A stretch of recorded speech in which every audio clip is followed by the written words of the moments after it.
Goeiemôre broeders en susters, baie welkom by die erediens vanmôre. Ek lees net vir ons die afkondigings voor.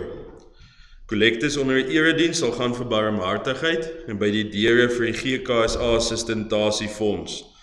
En dan volgende Sondag se kollektes by die deure sal dan DV gaan vir die diakonale bystandsfonds. Daar sal vanmôre tee en koffie wees na afloop van die erediens en dit is die skinkbeurt van wijk 9 en 10 vandag. Volgende Sondag en die Sondag daarna gaan daar nie koffie en tee wees nie. Dis omdat dit lang naweek is en dan ook daai spesiale skoolvakansie. Daar gaan ook nie vanmôre preekbegeleiding wees nie. Dan wil ons net die lidmate herinner aan die Goeie Vrydagdiens wat gaan plaasvind by die Gereformeerde Kerk Bloemfontein Suid en dit sal 9:00 die oggend wees. Dan wil ons graag ook net met die lidmate deel dat Dominee Hans se mediese pensioen goedgekeur is en dit beteken dan dat hy amptelik die 30ste Junie hier by ons sal klaarmaak. Ons het dan nou vasgemaak dat Dominee Hans se afskeidspreek die 29ste Junie sal wees. So julle kan dit so aandui, ons sal dit ook op die WhatsApp groepie met julle deel, dat julle daai diens kan bywoon. En dit is die afkondigings vir vanmôre. Baie dankie.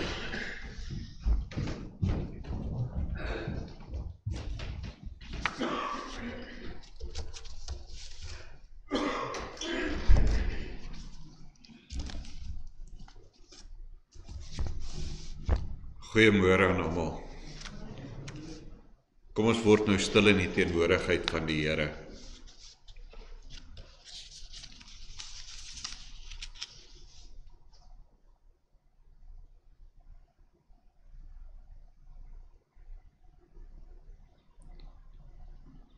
Waar sal ons hulp vandaan kom? Ons hulp kom van die Here wat die hemel en die aarde geskep het. Amen. Genade en vrede van God ons Vader en ons Here Jesus Christus deur die kragvolle werk van die Heilige Gees. Amen. Kom ons loof die Here nou deur saam te sing uit Psalm 100 en ons sing die Psalm 101 verse 1 en 4.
Ons bely nou ons geloof saam met die kerk van alle eeue.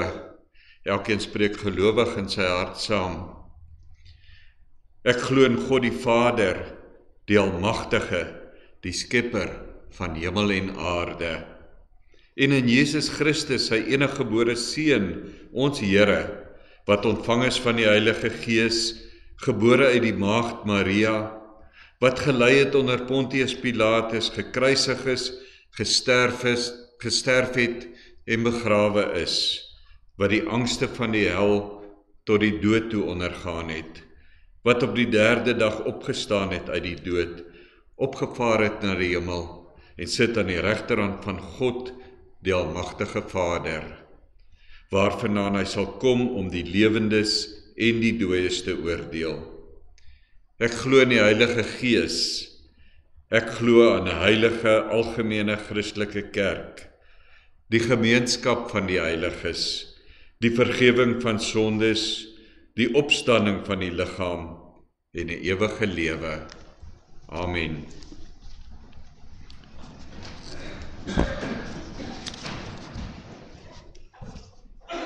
Ons luister vanoggend na die wet van die Here soos Jesus het vir ons opgesom het en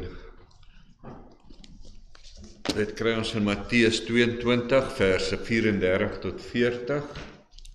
En daarmee saam gaan ons dan ook lees uit Romeine 8 vers 13.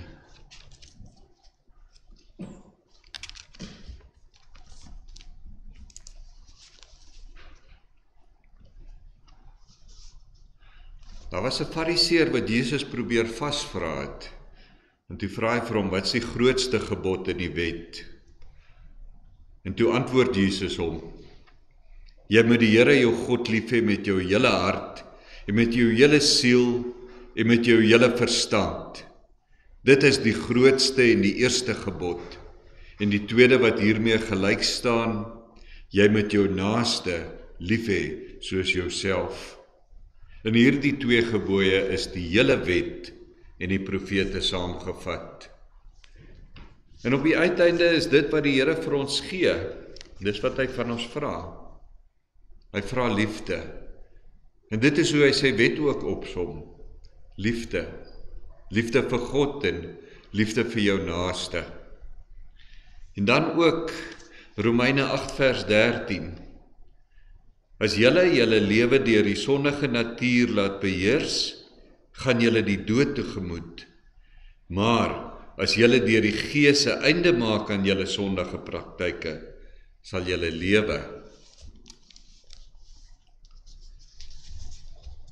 Kom ons verootmoedig onsself nou deur saam te sing uit Psalm 38 en 38:1 en ons sing daarvan verse 1 en 17.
Ons bid nou saam terwyl ons almal bly staan en as ons klaar gebid het, dan gaan ons weer sing uit Psalm 42:1 verse 1 en 5.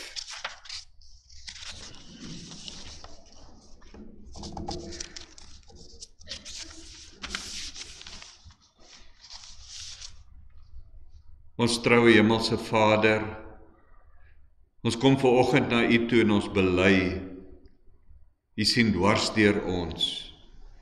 U ken ons, en of ons sit en of ons opstaan, U weet dit. U ken ons gedagtes nog voordat hulle by ons opkom, of ons reis en of ons oorbly, U bepaal dit. U is met al ons paaie goed bekend. Daar is nog nie 'n woord op ons tong nie, of U, Here, weet wat dit gaan wees. U omsluit ons van alle kante. U neem ons in besit. En die wete oorweldig ons. Dit is te hoog vir ons begrip. En daarom kniel ons in afhanklikheid voor U. En ons bely vanoggend. Ons het gesondig teenoor U. Wees ons genadig, Here, vergewe ons. Verander ons harte. En Vader, ons het vanoggend die voorreg om hier in u teenwoordigheid na u ewige woord te luister. En daarom vra ons, neem alles weg wat skeiding maak tussen ons en u. Help ons om u woord te verstaan. Help ons om dit wat ons hoor met ons lewenswandel te bevestig. Help ons om nie ons sondige wil te doen nie, maar om te vra na u heilige wil. Wees ook vanoggend saam met my met die woordverkondiging en help my om u woord suiwer, maklik verstaanbaar oor te dra. En ons kom in ootmoed na u toe en ons vra dat u hand van bewaring oor u gemeente sal hou. Ons bid veral vir Dominee Hans en ons dra hom aan u op, Vader. Ons bid vir elkeen wat siek is, elkeen wat ly, elkeen wat swaar kry. En ons vra dat u hand van bewaring oor ons sal nou hou en dat u ons sal bemoedig. Ons bid ook vir Reddersburg Kinderhuis, dat u ook daar sal wees vir die werk wat daar gedoen word en dat u dit sal seën. Ons bid vir ons land, Vader, ons regering, sodat hulle die land so sal regeer dat ons 'n stil en 'n rustige lewe kan hê. Ons bid vir die woordverkondiging dwars oor die wêreld. Ons bid hierdie gebed in die naam van ons Here Jesus Christus alleen. Amen. Ons sing nou uit Psalm 42:1 verse 1 en 5.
Ons luister vanoggend na die woord van die Here soos dit vir ons opgeteken is in Genesis hoofstuk 2 vanaf die laaste vers, Genesis 2 vanaf vers 25 en dan ook daarmee saam Genesis 3.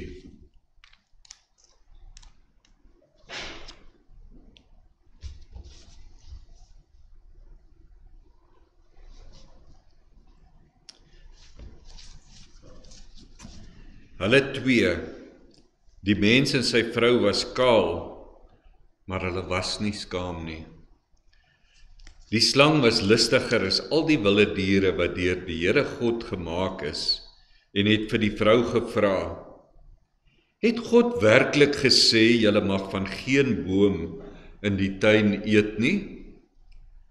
Die vrou het die slang geantwoord: Ons mag eet van die vrugte van die bome in die tuin. God het net gesê, ons mag nie eet van die vrugte van die boom in die middel van die tuin nie, en ons mag dit nie aanraak nie, want dan sterf ons.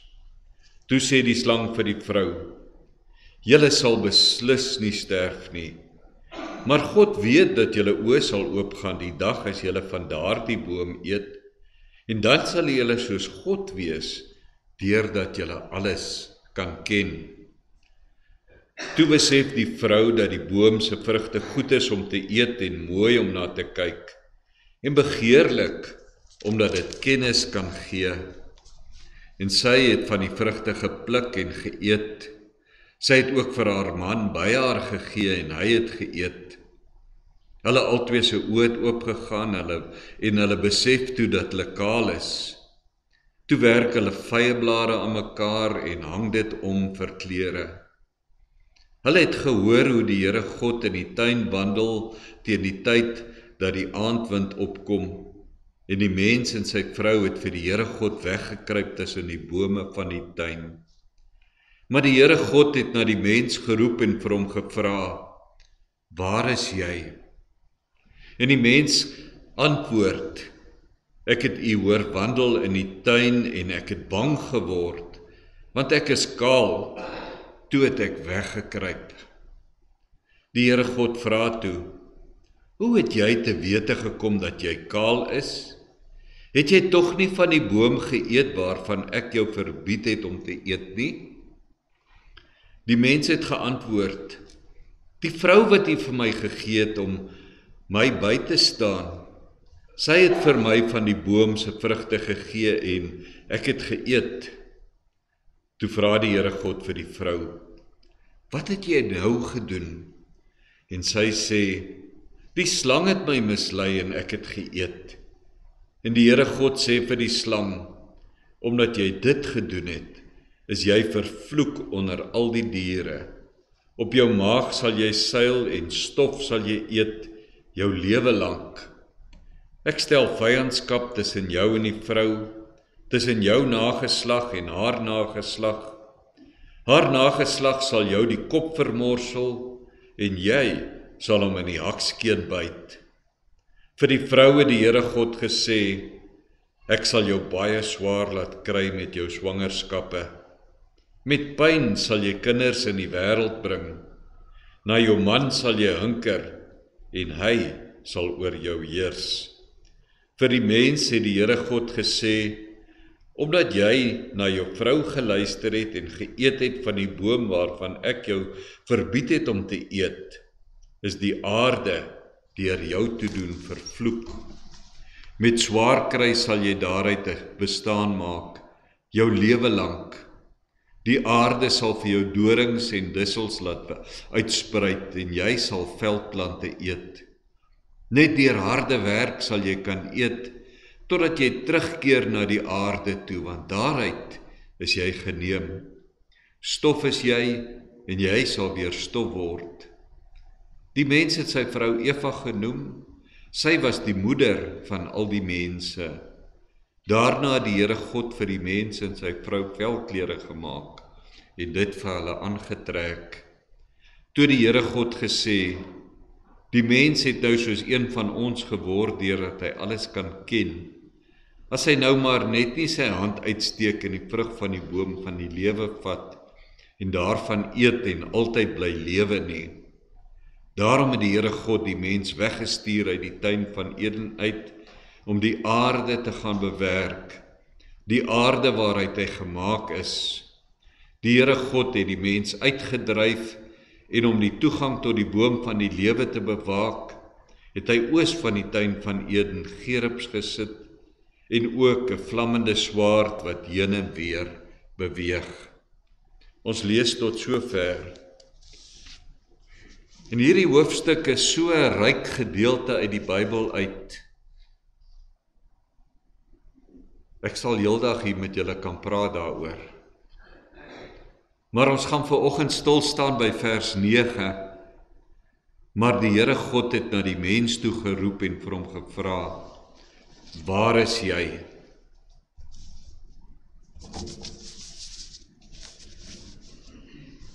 Waar is jy? Dis God se roepstem na verlore mense deur al die eeue heen, sedert daardie rampspoedige gebeurtenis hier in die tuin van Eden, waarvan ons nou net gehoor het.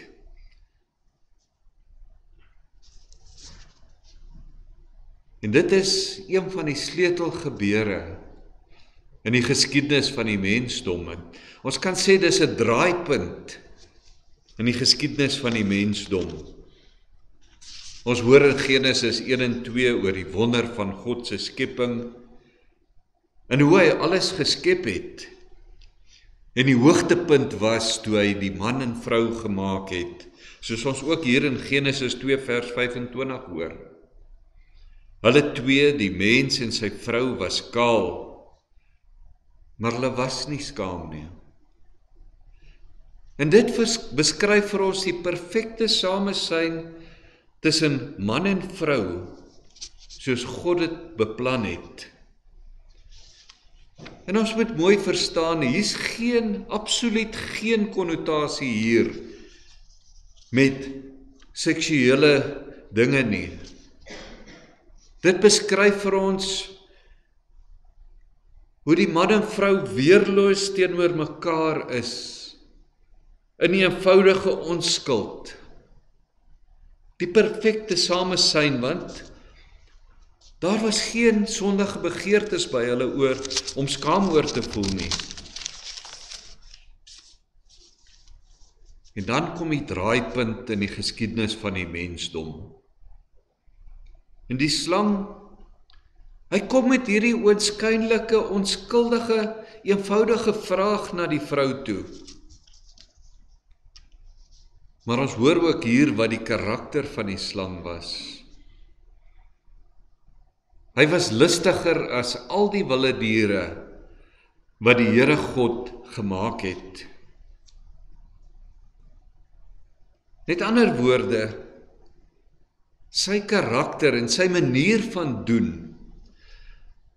was om skelm te werk te gaan en hy het net een doel voor oë gehad. En dit was om die onskuldige mense te verlei. Ons hoor verder in die Bybel, daar in Openbaring 2 vers 9 en 20 vers 2, dat hierdie slang was maar eintlik die Satan, die duiwel, wat hier met sy misleiding besig was. En dit is sy doel ook met hierdie vraag. Misleiding. Hy vat die waarheid en dan draai hom net so bietjie.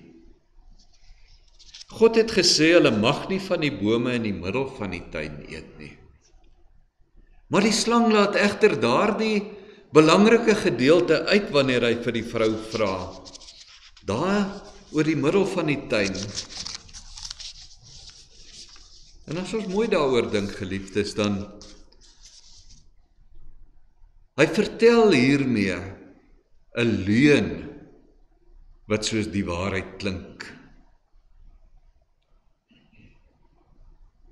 En dit moet ons mooi verstaan, om die waarheid te vat en om net so bietjie te draai, is nie meer die waarheid nie, dis 'n leuen.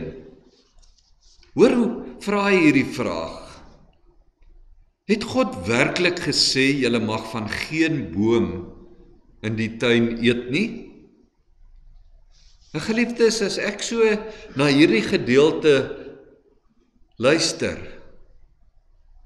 dan sien ek in my verbeelding, daar waar hy vol verbasing daar by die vrou is, en hy vra, het God dit werklik gesê?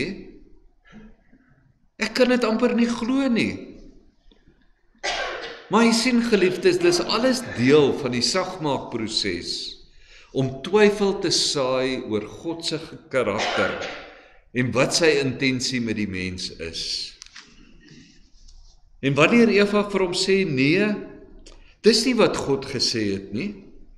Hy het net gesê, ons mag nie van die bome in die middel van die tuin eet nie, want as ons dit doen, dan sterf ons. En dan kom die slinkse ou slang met 'n volstrekte leuen. Jy sien, eers vat hy die waarheid en hy draai hom so bietjie. die sagmaakproses. En dan kom hy by die volstrekte leuen. Toe sê die slang vir die vrou, julle sal beslis nie sterf nie, maar God weet dat julle oë sal oopgaan die dag as julle van daardie boom eet. En dan sal julle soos God wees, deurdat julle alles kan ken.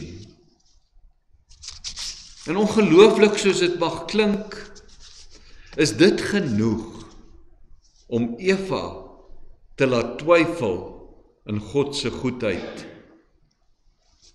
Want in wese sê die slang vir haar, jy kan God nie vertrou nie. En weet jy geliefdes, dis wat hy vandag nog doen. Dis wat hy vandag nog doen, want dit werk so goed. Hy kom na jou toe, en dan sê hy vir jou, jy kan God nie vertrou nie. Kyk hoe lyk jou lewe.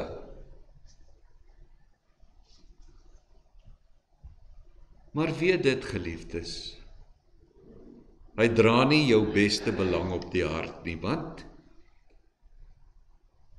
jy kan hom nie vertrou nie, en dit is wat hy kom sê van God. Jy kan God nie vertrou nie, want hy dra nie jou beste belange op die hart nie.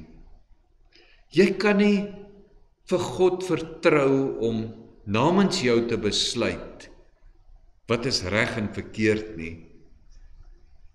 Jy moet vir jouself besluit wat is reg en verkeerd. Want dis wat die boom van kennis goed en kwaad is. Om te weet wat is reg en wat is verkeerd. En geliefdes, dan gebeur die ondenkbare. Eva glo eerder die slang as wat sy vir God glo.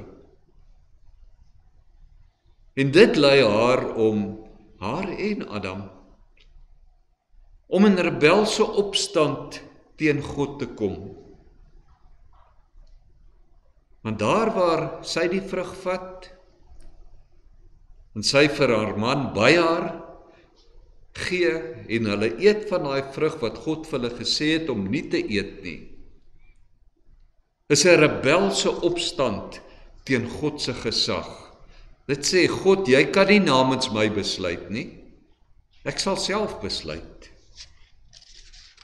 En weet jy geliefdes, dis die wortel van die sonde wat ons hier hoor.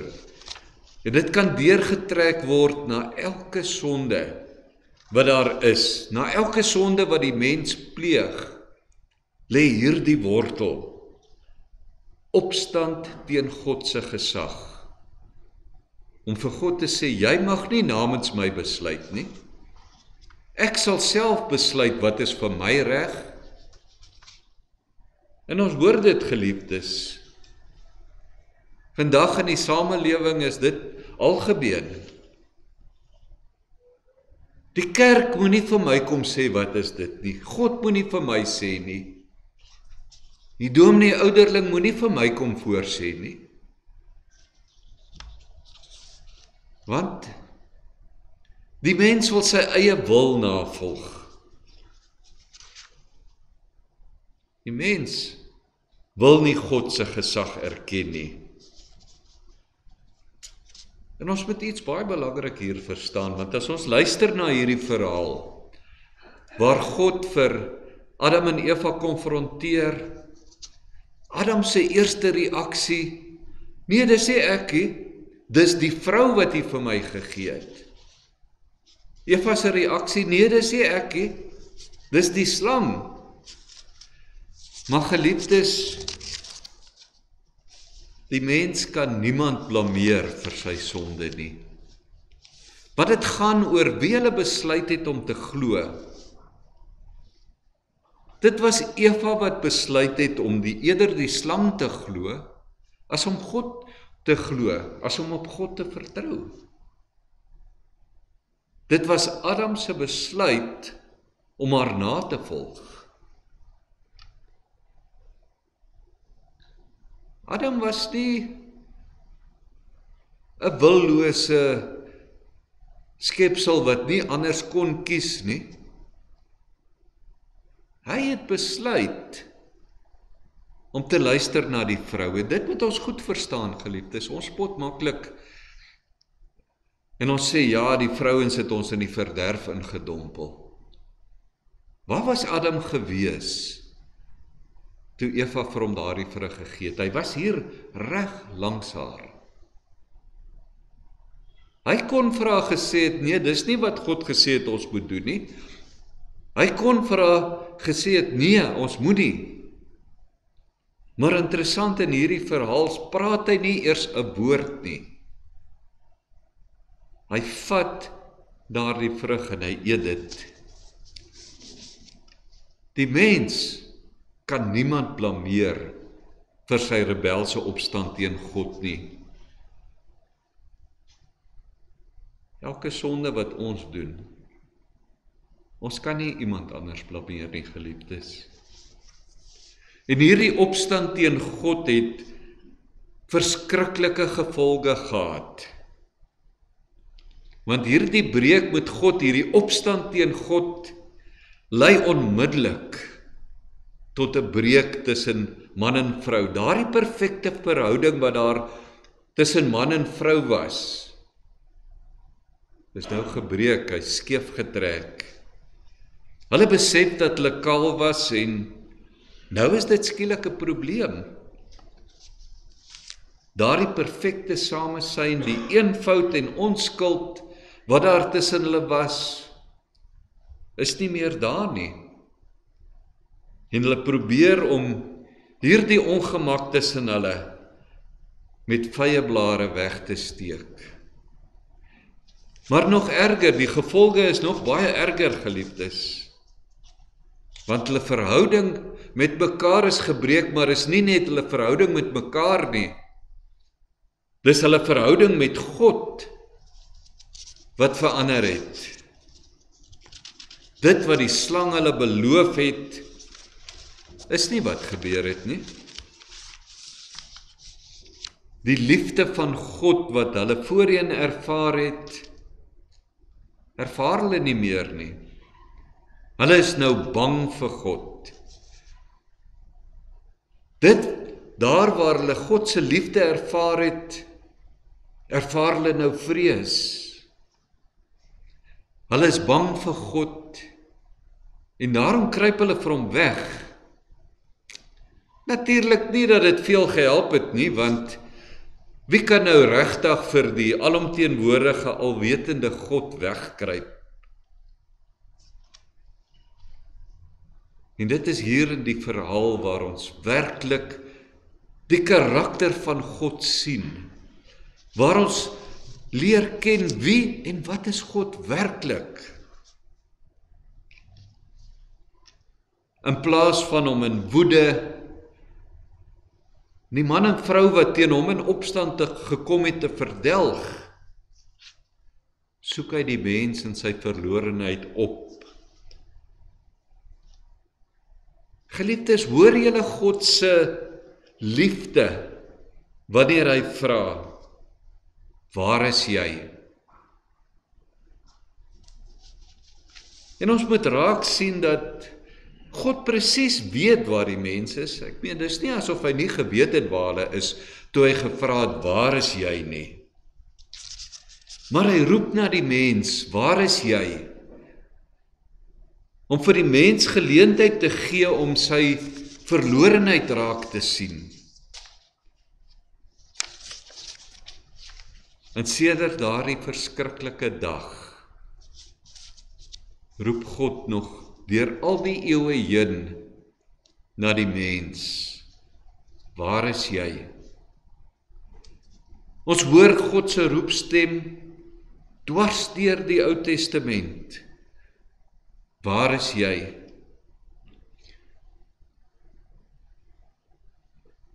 Elke verhaal wat ons lees, hoor ons God se stem. Waar is jy? Neem byvoorbeeld Dawid se oorspel wat hy gepleeg het en daarna het hy moord gepleeg.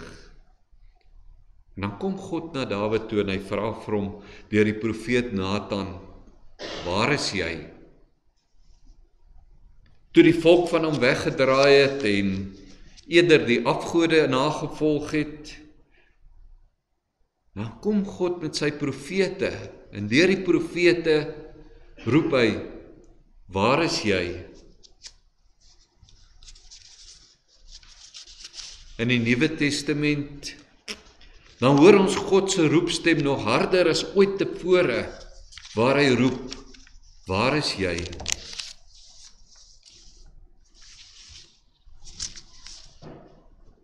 Daar waar Jesus in wanhoop aan die kruis roep, my God, waarom het U my verlaat?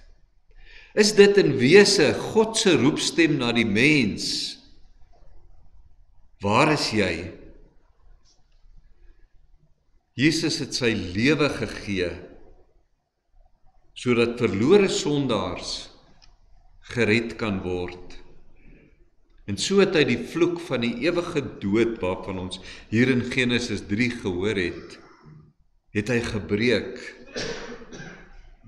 Want God het vir Adam en Eva gewaarsku, moenie van daardie boom eet nie, want as jy dit doen, sal jy sekerlik sterwe.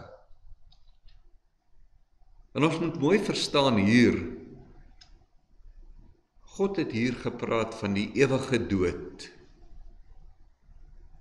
om vir ewig van God geskei te wees.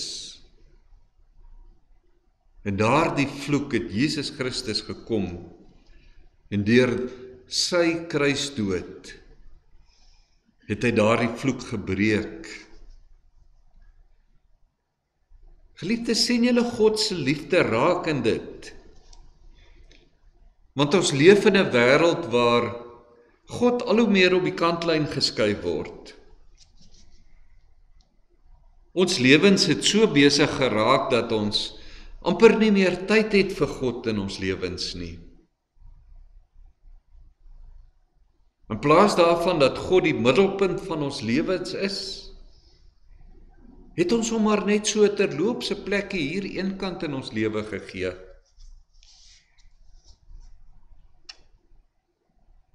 En soms verdwyn selfs dit ook.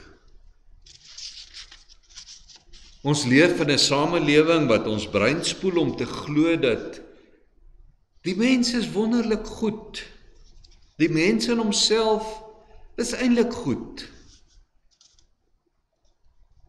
En selfs Christene trap in hierdie slaggat, geliefdes. Ek is mos 'n Christen. Ek gaan daarom kerk toe. Ek is nie 'n slegte mens nie. Ek is daarom nie so sondig soos die wêreld daar buite nie.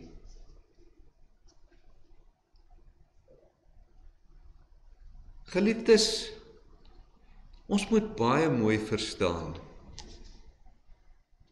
Hoe kom jy by God uit?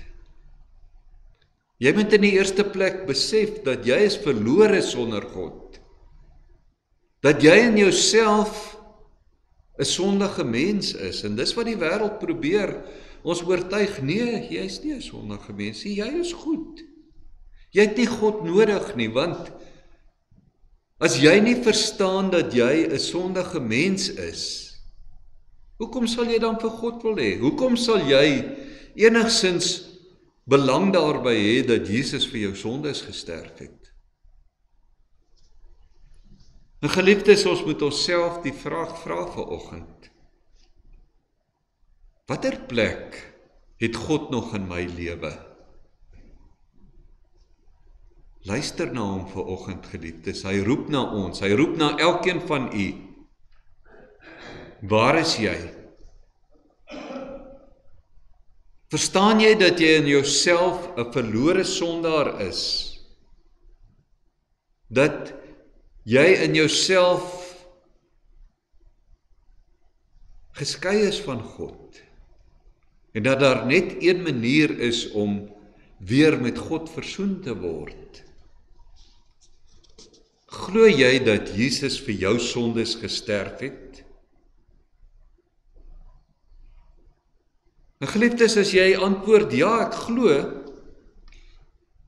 dan moet jy vir jouself die vraag afvra, Is dit wat ek glo in my lewenswandel sigbaar? Want dade spreek baie harder as woorde.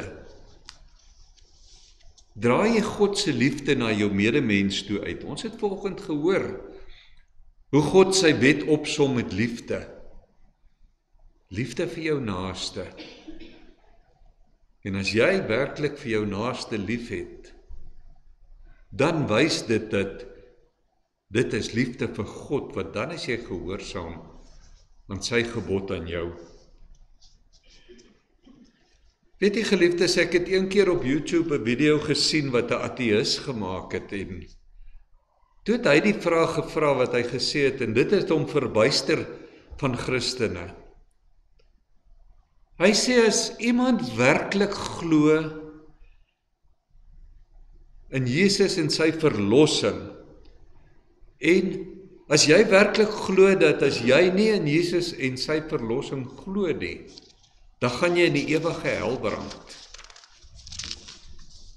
Hoeveel moet jy iemand haat as jy hom nie van Jesus se verlossing vertel nie?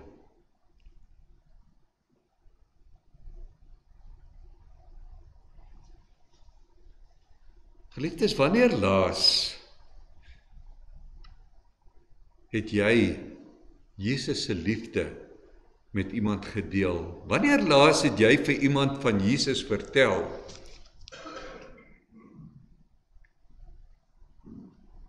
In die Ou Testament het God sy profete gebruik om na verlore mense te roep, waar is jy? In die Nuwe Testament het Jesus met sy kruisoffer en opstanding na verlore mense geroep, waar is jy? En na Jesus se hemelvaart het hy sy apostels en ook sy kerk aangestel om na verlore mense te roep, waar is jy? En geliefdes, elkeen van ons wat bely dat ons in Jesus Christus glo, is sy kerk, is sy bruid. Moet jy die fout maak om jouself los van die kerk te sien nie, want jy is kerk. Jy is een van die lewende boustene van Jesus se kerk. Jy kan jouself nie daarvan losmaak nie. Dis nie die dominee in die kerkraad wat die kerk is nie. Dis nie die kerk wat daar eenkant is nie. Elke lidmaat is kerk van die Here.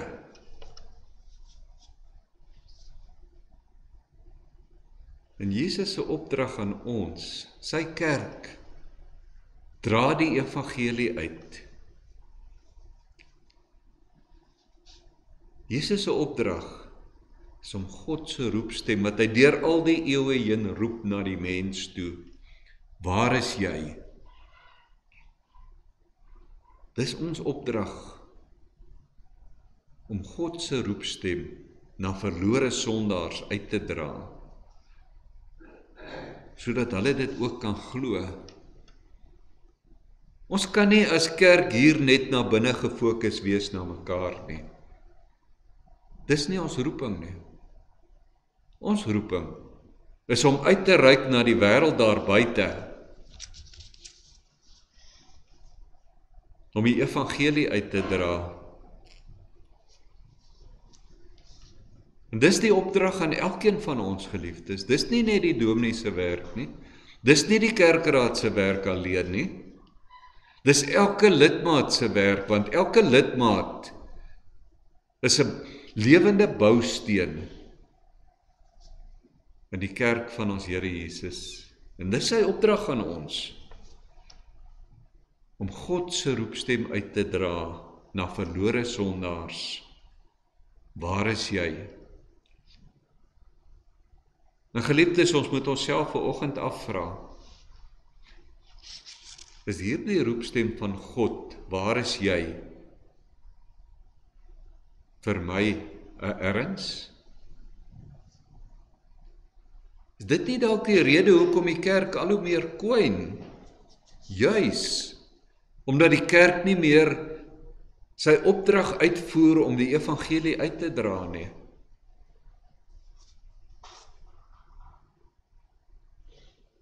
Geliefdes, hoor jy vanoggend God se roepstem? Waar is jy? Amen. Terwyl ons so sit, kom ons bid saam.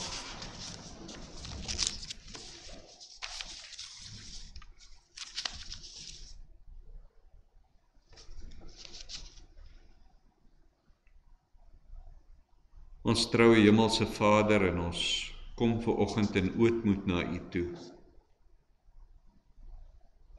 En ons sê vir U dankie vir die liefde wat U vir ons gee. Hier waar U vir ons sê in Psalm 23, U is ons herder en ons kom niks kort nie. U laat ons rus in groen weivelde, U bring ons by waters waar daar vrede is. U gee vir ons nuwe krag. U lei ons op die regte paaie tot eer van U naam. Selfs al gaan ons deur donker dieptes, sal ons nie bang wees nie, want U is by ons. In U hande is ons veilig. U laat ons by 'n feesmaal aansit, terwyl ons teestanders moet toekyk. U ontvang ons soos 'n eregas. Ons word oorlaai met hartlikheid. U goedheid en liefde sal ons lewe lank by ons bly. En ons sal tuis wees in die huis van die Here tot in lengte van dae. Vader, dankie vir U genade. Dankie dat U nie opgegee het op ons nie. Dankie dat U steeds na ons roep. Waar is jy? Help ons om U roepstem te hoor. Help ons om gehoor te gee aan U roepstem.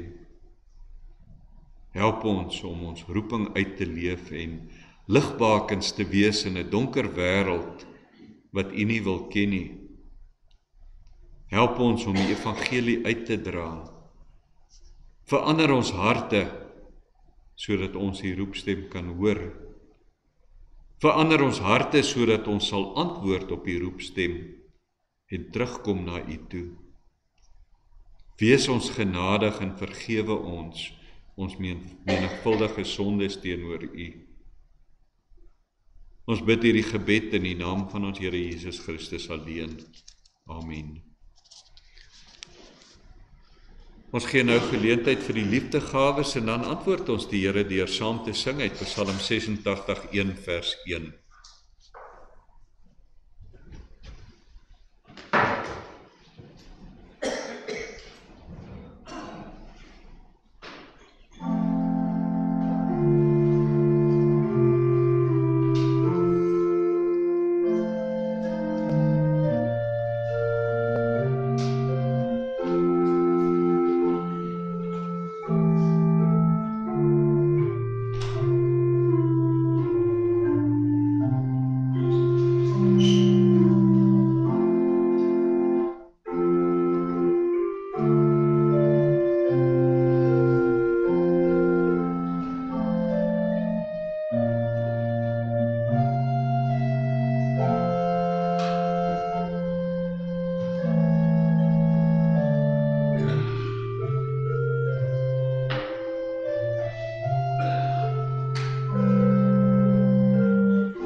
Kom ons antwoord die Here nou en ons sing saam met Psalm 86:1 vers 1.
Die Here seën en beskerm julle.